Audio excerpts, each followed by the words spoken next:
बढ़ेंगे अगली खबर की ओर। प्रधानमंत्री नरेंद्र मोदी कल मेघालय की राजधानी शिलांग पहुंचे थे, जहां वो उत्तर पूर्व परिषद की 50वीं वर्षगांठ पर स्वर्ण जयंती समारोह में शामिल हुए।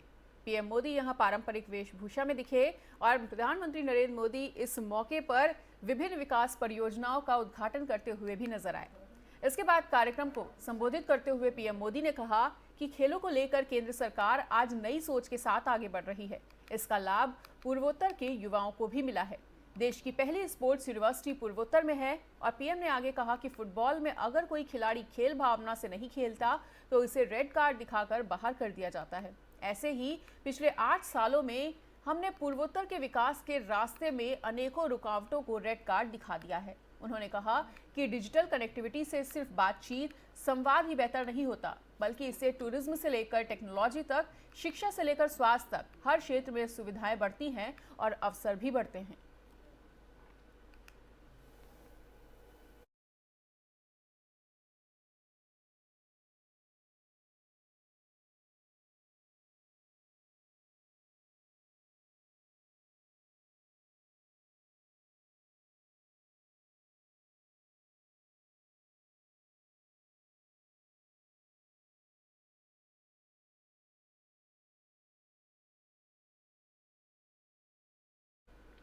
उत्तर पूर्व परिषद की 50वीं वर्षगांठ पर स्वर्ण जयंती समारोह में बोलते हुए गृह मंत्री अमित शाह ने कहा कि पीएम मोदी की सत्ता में आने के बाद बजट गांव तक पहुंचा है।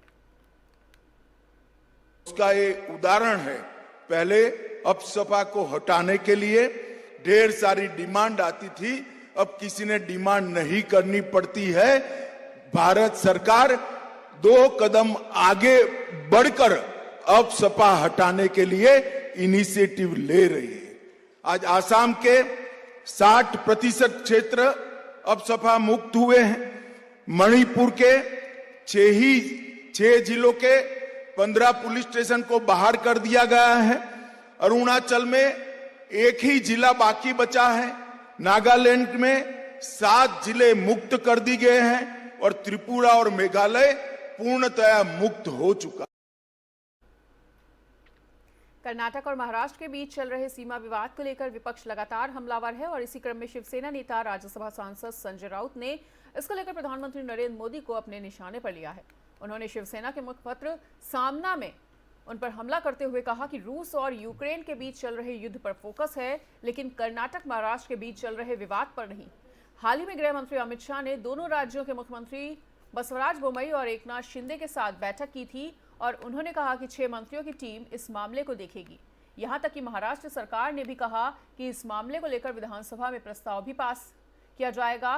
तो वहीं विपक्ष इस मामले को लेकर अब लगातार हमलावर है और सरकार पर लगातार निशाना साधने का काम कर रही है। शिवसेना नेता संजय राउत ने इसी मामले को लेकर मुखपत्र सामना में पीएम मोदी पर जमकर हमला किया है।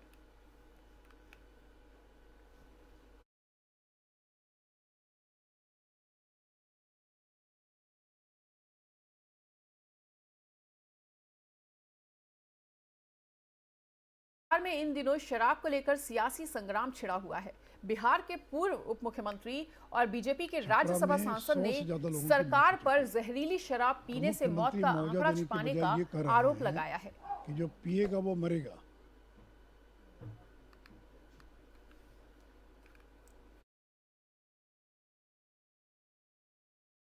ज्यादा लोगों की मौत हो चुकी है और मुख्यमंत्री मुआवजा देने के बजाय ये कह रहे हैं कि जो पिएगा वो मरेगा। तो जो पिएगा वो मरेगा और जो पलटी मारेगा वो राज करेगा। अब ये नहीं चलने वाला है। पलटी मारने वाला राज नहीं कर सकता है।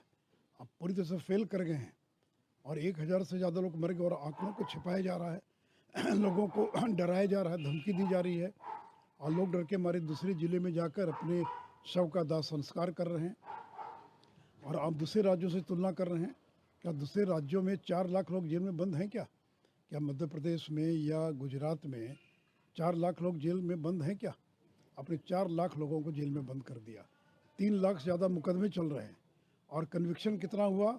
तो 1% भी लोगों को सजा नहीं हो पाई है।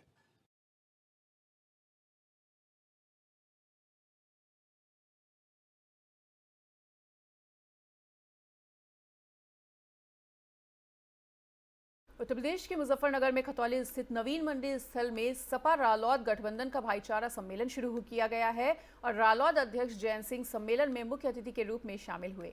यहां उन्होंने मंच से बोलते हुए कहा कि सरकार गन्ने का भाव खोलने को तैयार ही नहीं है। राष्ट्रीय लोकदल का एक कार्यक्रम हम शुरुआत करेंगे और मेरा लक्ष्य है कि इस एक साल में 2023 के वर्ष में 1500 छोटे मोटे बड़े गांव में मैं खुद जाऊंगा, डोर टू डोर जाना पड़े जाऊंगा। हर तीसरे दिन में कार्यक्रम होंगे और हर दिन 10 से 15 गांव में बैठक होंगी जहां आपको भी अपनी बात रखने का अवसर मिलेगा। राष्ट्रीय लोकदल का एक कार्यक्रम हम शुरुआत करेंगे और मेरा लक्ष्य है कि इस एक साल में 2023 के वर्ष में 1500 छोटे मोटे बड़े गांव में मैं खुद जाऊंगा, डोर टू डोर जाना पड़े जाऊंगा। हर तीसरे दिन में कार्यक्रम होंगे। मुख्यमंत्री योगी आदित्यनाथ ने कहा है कि उत्तर प्रदेश में हर प्रकार के पर्यटन के लिए अपार संभावनाएं हैं। बीते 5 सालों में उत्तर प्रदेश में डोमेस्टिक टूरिज्म में पहले नंबर पर उभर कर सामने आया है। उन्होंने आगे कहा कि धार्मिक पर्यटन के लिहाज से दुनिया की सबसे प्राचीनतम नगरी काशी हमारे उत्तर प्रदेश में है, जहां कोई भी पर्यटक हर हर महादेव का नारा लगाए बगैर रह ही नहीं सकता। और उन्होंने क्या कुछ कहा वो भी सुनिए।